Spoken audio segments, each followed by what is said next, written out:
che quello che manca, e posso chiedere anche qui alla regione, diciamo, è anche una scuola di panificazione, cioè, oppure quello che ci manca veramente è riuscire a informare e quindi, come dicevo, la scuola di panificazione per formare, cioè non riusciamo noi a comunicare agli altri che il pane non è tutto uguale, che c'è un pane che è fatto con certi ingredienti, che segue certe regole tradizionali, e un altro pane invece che è puramente commerciale, che è fatto solo di un prezzo basso, che non ha sapore di niente, che se lo mangi dopo un'ora non, insomma, non lo puoi mangiare dopo un'ora, lo devi mangiare per forza caldo. E tutte queste iniziative sono appunto tese anche a una sopravvivenza del panificio artigiano, perché diversamente la finiremo come succede con i bar, dove è difficilissimo andare a trovare una pasta fresca di pasticceria, troviamo solo le paste surgelate. Allora ci ritroveremo anche fra un po', anche nei panifici, ad utilizzare il pane precotto, anche perché uno dei motivi che poi spingerà a questo è la questione dei resi, cioè non c'è più un consumo, diciamo, equilibrato un po' tutti i giorni. E i consumi sono diminuiti, sì, però ci sono anche degli sbalzi nei consumi che portano ad avere molti resi. È difficile oggi riuscire a quantificare quanto pane effettivamente si riesce a vendere, perché capita dei giorni che si vende il tutto, dei giorni che non si vende tanto. E questo è dovuto anche perché poi in linea di massima un po' tutti hanno la loro bottega, abbiamo la nostra bottega e poi forniamo anche qualche market. Quindi la gente si muove in base alle offerte. Oggi c'è un'offerta sostanziosa da una parte e lì si vende il pane, dall'altra parte non si vende. Allora anche i costi sono da legarsi a questi resi, che sono quantificabili intorno al 7-10%, non meno. Ecco, io mi auspico insomma, che ci sia una partecipazione da parte anche dei panificatori, perché mi diceva la Proloco che ha organizzato questa manifestazione di aver invitato tutti i panificatori del Medio Campidano e mi sembra che ce ne sono proprio pochissimi, quindi insomma per poter portare avanti delle iniziative concrete, delle iniziative che siano valide, bisogna che tutti partecipiamo e quindi insomma, il mio auspicio è che d'ora in avanti ci sia una partecipazione maggiore. Grazie. Grazie a Gianfranco Portas. Ha detto delle cose giuste, non ci torno. Prendo lo spunto da una cosa che diceva, che è anche l'orgoglio. Devo Eliseo in Fogheso, a Soria Prande, pegnano gommai mia, a Domu, de dongiano un susartu, si chiama Gommai Maria, di soprannome Piscialandi, e mi ha portato una moddigina, che è il modizzoso di Perdasevo, noi lo facciamo aggiungendoci la patata, ma patata non feco, la patata. E per tornare a quello che diceva il signor Portas, mi ha detto, Gopai, questa è fatta con frammento. È chiaro che era un'altra cosa. Era un'altra cosa rispetto anche alle altre moddigine che compro al forno, lo stesso di Perdas de Vogo. La qualità va pagata e va soprattutto esaltata. Aldo Cau, Consorzio Agrario.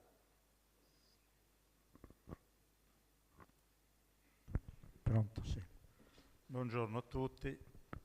Io voglio ripartire dal tema del convegno di oggi, perché si è parlato, poi alla fine siamo scivolati in altri argomenti molto, molto importanti, anzi importantissimi, però vorrei partire proprio dal tema del convegno Sudrigo, Ariseo, Oia Crasi.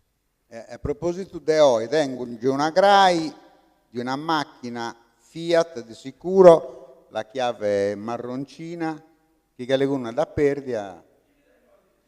A proposito di Oia. 280 euro, grazie. Prego. Niente, a me mi incuriosisce questo tema del convegno, perché Ariseo, cioè facciamo un po' di mente di ieri, come si utilizzava il grano in Sardegna, perché a me poi andando col tempo, siamo arrivati dove siamo arrivati oggi, che ieri in Sardegna si seminava circa 70-80 mila ettari di grano duro e si utilizzava quasi tutto per la trasformazione in Sardegna, perché si faceva il pane in casa, la pasta in casa e tutte le famiglie avevano il fabbisogno quotidiano da sempre, per tutto l'anno, non da sempre. Oggi, nel 2010, c'erano seminati 22.000 ettari. Ieri si produceva 1,5 milioni di quintali. Oggi, nel 2010, si è prodotto 300-320.000 quintali di grano. E a me mi fa rattristire, cioè, questi dati, perché sono dati reali, dati recentissimi, e noi in Sardegna ci dobbiamo o siamo penalizzati con 300.000 quintali di grano e dobbiamo inventarci un mercato per poter vendere questo grano a 20 euro. A 20 euro, oggi, ha citato Fabio poc'anzi, e non lo so se si spunta a 20 euro, perché il grano di quest'anno non è grano di qualità, perché abbiamo avuto tutte queste piogge, tutti questi danni. Che sono 300.000 quintali di grano.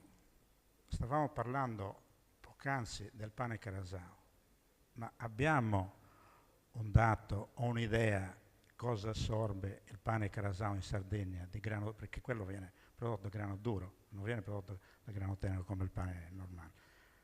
Anni addietro avevamo fatto uno studio su questo. Il pane Carasau assorbe 200.000 quintali di grano e 200.000 quintali sono la produzione quasi di quest'anno. Io parlo di 15 anni fa. Adesso sicuramente la produzione del pane Carasau sarà aumentata, mi auguro, che molto probabilmente assorbirà tutta la produzione del 2010. Il pane Carasau viene prodotto con una farina, cui poi Molino Galleo lo illustrerà meglio di me, che lui è un tecnico, con una farina di rimacinato si chiama, che ieri questo rimacinato sulla borsa era valutato 50 euro a quintale.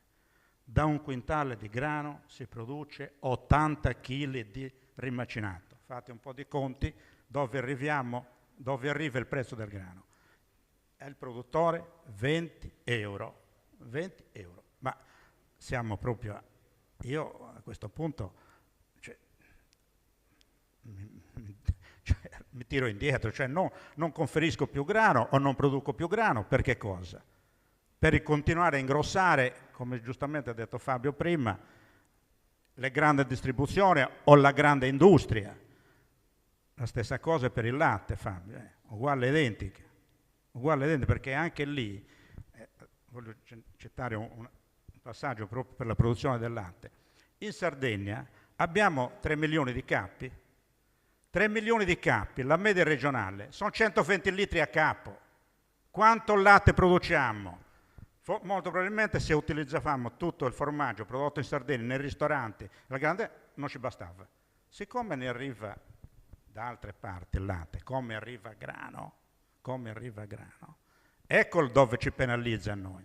Allora, e qui mi rivolgo alla politica, svegliamoci un po', cerchiamo di vedere e di fare una politica regionale, agricola seria, dove i prodotti devono essere sponsorizzati e valutati di quello che valgono. Non bisogna continuare a fare assistenzialismo, perché l'assistenzialismo, come si è fatto sempre, non dico oggi, da sempre, da quando la regione è nata, l'agricoltura è stata sempre assistita.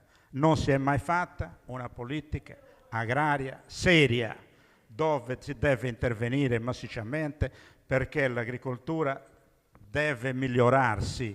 Ma come si fa a migliorare un'agricoltura, come ha citato il Presidente della CIA, se abbiamo le aziende di 2 ettari a livello della Cina, a livello dei cinesi? Ma com'è possibile andare avanti in questo modo?